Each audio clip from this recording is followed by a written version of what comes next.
The hardest thing to do nowadays is to spend time alone. No distractions, no picking up your phone, and no calling anyone because you feel lonely.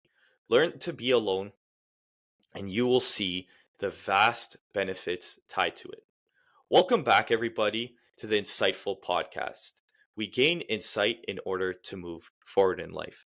Today, we'll be speaking about the importance of being able to be alone, the peace and new perspectives it will bring you. So, without further ado, let's get into the details of this podcast.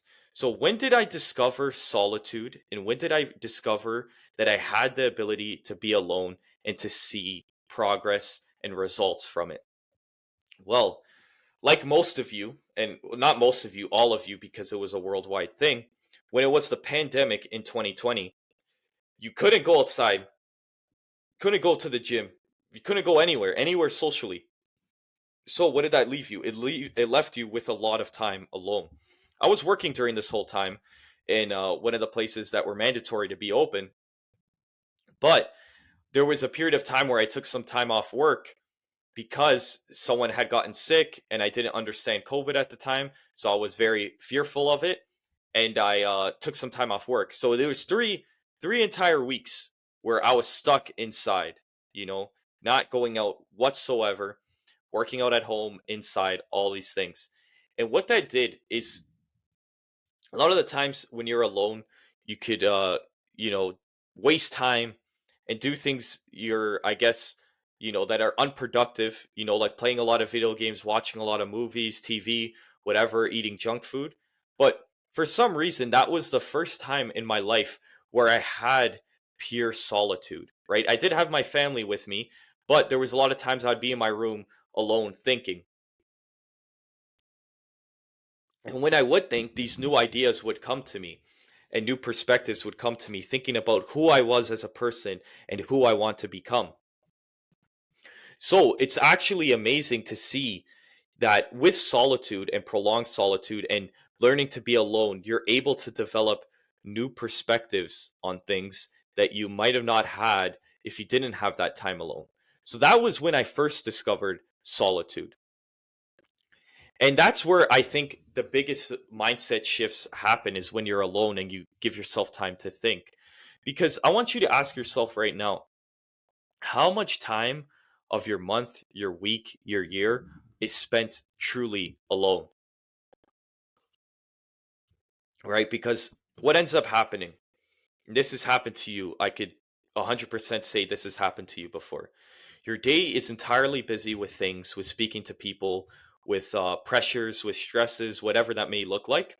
And then when you lay your head on the pillow, all the thoughts come racing through, and they're negative thoughts. There are thoughts that are not productive. And when this happens, that's where you want to stop being alone. You don't want to be in your head because those are the thoughts that uh, reveal themselves in those moments. But what I learned the most about the practice of solitude and being okay with being alone is that you need to let those thoughts run their course because they won't be there forever. And the best way I could relate this to is meditation.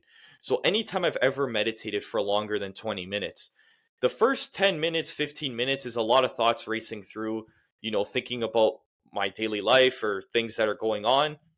And then the second I get to that 20-minute mark, from 20 minutes to 40 minutes, I'm in this bliss of emptiness within my mind and no thoughts are rushing anymore. And what that has taught me is that you are going to have those thoughts that you don't want to have. You're going to have those moments of negative thinking and self doubt. But it's only when you allow those thoughts to run its course and, accept that you're thinking in that way. Let's take a quick break to speak about the sponsor for the podcast.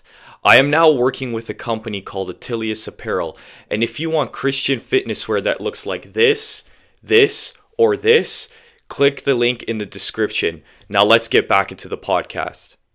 Instead of, what's it called? Instead of rejecting them, you just let them be. Eventually, they'll stop. And when they do stop, that's when you give yourself time to think about new things, new ideas, new perspectives. Your mind is silent, and that makes you feel better about yourself. And that'll give you more productive thoughts instead of negative ones. So that, I think, is the biggest thing when it comes to solitude and being alone, is that people are afraid to do it because they have all these thoughts rushing through, but they never give themselves enough time to see those thoughts pass.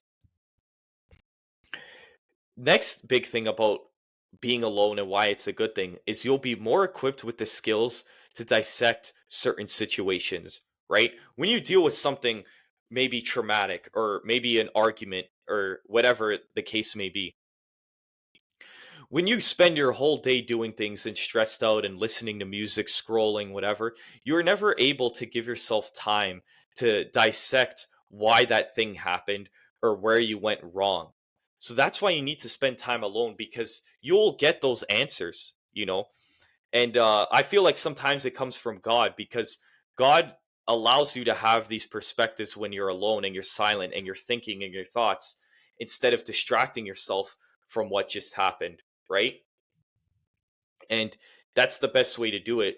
I feel that when you deal with something that maybe it's a falling out with a person in your life, or a relationship goes south, or a friendship breaks apart, if a lot of people get over those things quicker, at least in my personal experience as well, is when you give yourself time alone and time to think it through. If you're constantly distracting yourself from what just happened, it will take you longer to overcome it. I believe there's a fine balance to, you know, uh, live life and, be with people and all these things. But when it is something like that, if you give yourself a lot of time alone, I feel as if you'll get over it in a quicker fashion, right? At least that's my personal experience.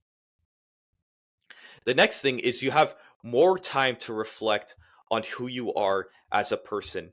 The whole reason why I discovered self-improvement is was because there was a point of time in my life a couple years ago where I felt truly alone.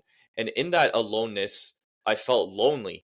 I felt as if I wasn't enough for myself, right? And only in that moment I was able to look at myself in the mirror and decide who I wanted to become, because I didn't like the version of myself that I was at that moment, right? So only within that solitude and that time being alone, I was able to come up with that conclusion about who I was and who I wanted to become. So that was the biggest thing. That was the biggest thing for my self-improvement journey, was there was a time where I was completely alone. At least I felt that way. And in that time, I was able to come up with the answers and find self improvement and want to start improving myself as an individual, because I wasn't proud of who I was.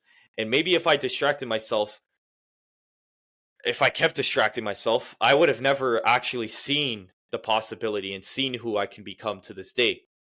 So that's why I think time alone allows you to reflect on who you are.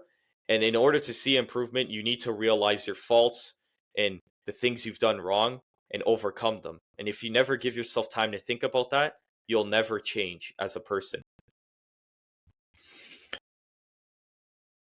And then the next big thing is you need to start setting time aside to be alone and confront things that you are avoiding.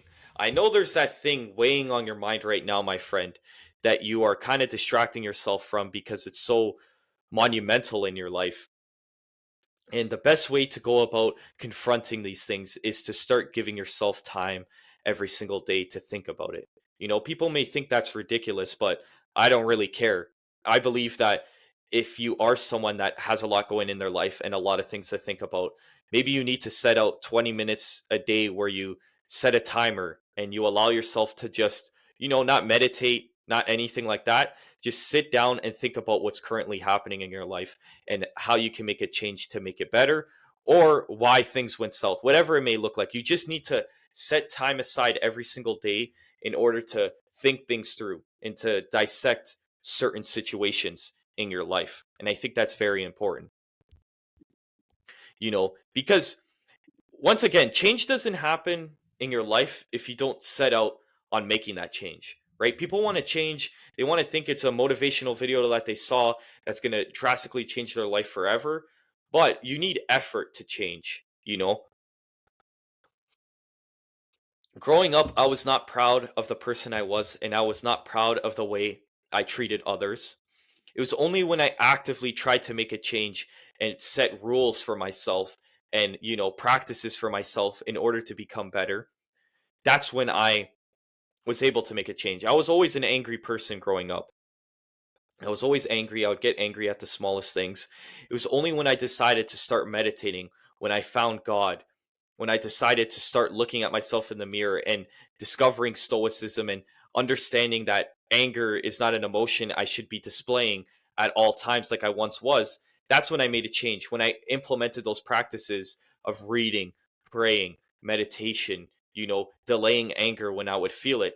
That's when I was able to start making a change, right? So you don't just change on accident, right? Just like you don't build a physique of 200 pounds lean or 220 pounds lean on accident, you also don't change by accident. So if you actually want to change who you are and what you are currently doing, you need to put in practices in order to make that happen. Excuse me. All right, I want to leave you with a quote that is going to show you why being okay with being alone is so important. If you're lonely when you're alone, you are in bad company. Jean-Paul Sartre. I don't know if I butchered his last name, but shout out to him.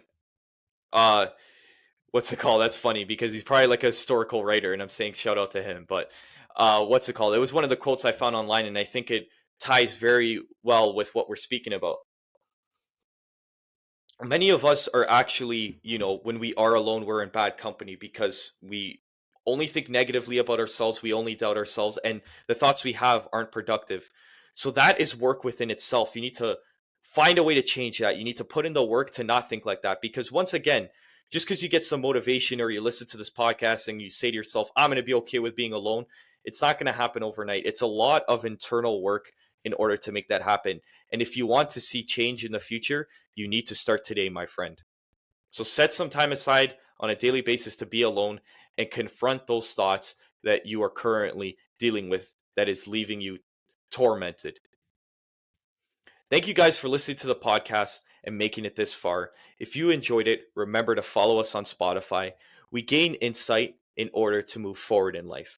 Let me know in the comments what has been the most impactful episode of the Insightful podcast so far, and I'll catch you guys on the next episode.